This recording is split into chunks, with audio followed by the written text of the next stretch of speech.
So, as you were able to see from that little cinematic intro, the car finally runs. Now, getting it to this point was by no means easy or straightforward, so how did we actually do it? In the last video I tried starting the car and it was cranking and everything seemed fine, but it simply wouldn't start.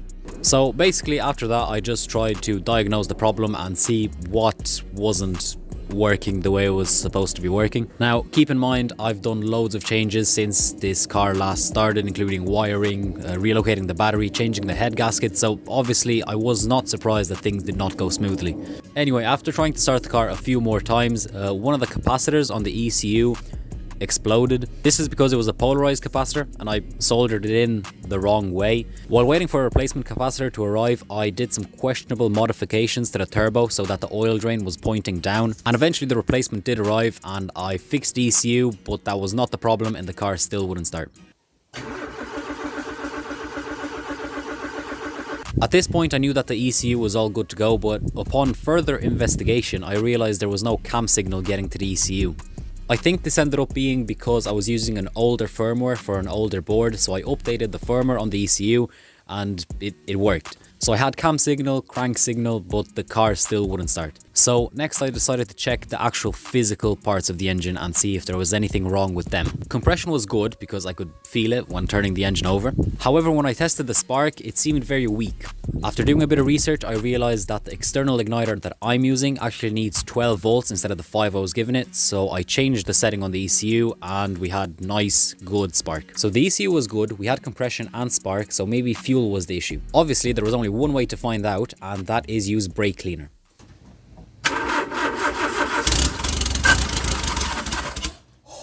And that right there was the first time that the engine technically started in over 14 months. As you can see from my reaction, I was fairly excited.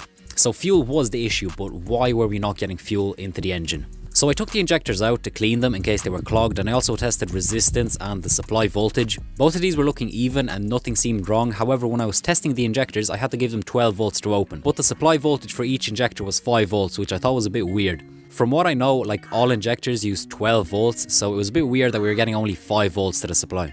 So just out of curiosity, I tapped each injector into a 12 volt source and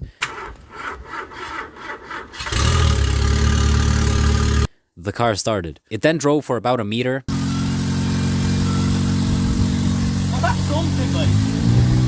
And then the temporary oil line exploded. Right, good news, the car runs.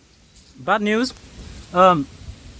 that's oil. However, since then I have upgraded to a proper, like, professionally made oil feed line, so hopefully that won't happen again. The car was idling very high at like 1500 RPM and above. I haven't figured out exactly why this is. I think it's something to do with the idle valve, either the valve itself or just the settings in the ECU not being configured correctly. For now, I have got the car to idle at 1000 RPM by closing the idle valve using a piece of gasket material sandwiched between the valve and the intake. And then I put a little screw in the throttle body to hold the valve slightly open, so it works. So as you can tell, I'm super happy that the car runs, but if anything, this is just the start. There is still a lot of work to be done and a lot of other things that I need to figure out to get this car running the way I want it to run. In terms of what's next, well, to actually properly tune the engine, I would like to have an exhaust on it, because there's no point on tuning it without an exhaust, and I don't have an exhaust for it yet.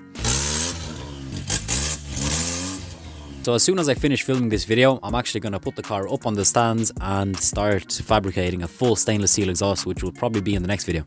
Once that's done, I can look into tuning the engine a bit better and figuring out all the little bits that I still need to figure out. The ECU is still in the passenger footwell, so that needs to change. I would like to say a huge thank you to everyone who's been involved, including friends, family, sponsors such as Smart Part Motor Factors, who you can get 10% off from if you let them know I sent you, link in bio. And obviously also everyone supporting and watching these videos. I appreciate all the support and input, because although it may seem like I know what I'm doing, most of the time I really don't. So over the few days which I was editing this video, I was also working on the car, and I'm pretty much like 95% sure I found the cause to why it wouldn't start. So as I mentioned earlier, the first issue I ran into trying to get the car running were the injectors. They weren't getting 12 volts, they were getting 5, and I didn't know why. Obviously, as I said, I tapped them into this 12 volt wire, then the car started, but it was idling super high. So I thought something was wrong with the idle air control valve, either the way I wired it or it might have just gone bad. Turns out this issue actually started like a year and a half ago when I relocated the battery. The battery was originally here along with a relay box here and a fuse box here. When I relocated the battery, I thought it'd be a good idea, which it clearly wasn't, to relocate the fuse box and the relay box. Where? In the wheel arch. Obviously a horrible idea because water got to the relays and they went bad. There were 2 relays. One of them I found out while trying to get the fan to work was for the radiator fan. So I did this and got the fan working, but I didn't know what this was. After looking into it, turns out that relay controlled 3 things. The ECU, which was irrelevant for me because I changed the ECU, the idle air control valve, and the injectors. So all of that hassle was because of one relay that had gone bad. Because of a stupid idea I had almost 2 years ago. Nice. But at least now I know what's wrong and I know how to fix it. So that's exactly what I'm going to do. But for now, back to the outro. Actually, quick spoiler. That's for next episode. So yeah, that's pretty much it for this video. It's probably a bit shorter than the other ones. I hope you enjoyed seeing this car finally run. I certainly have. I'm going to wrap it up now and get to work on the exhaust. So yeah, thank you very much for watching and I'll see you in the next one. One of the capacitors on the ECU exploded. The temporary oil line exploded. Keep in mind, I've exploded. The car's exploded. I was not surprised that the car exploded. But upon further investigation, that right there was the first time that the car exploded.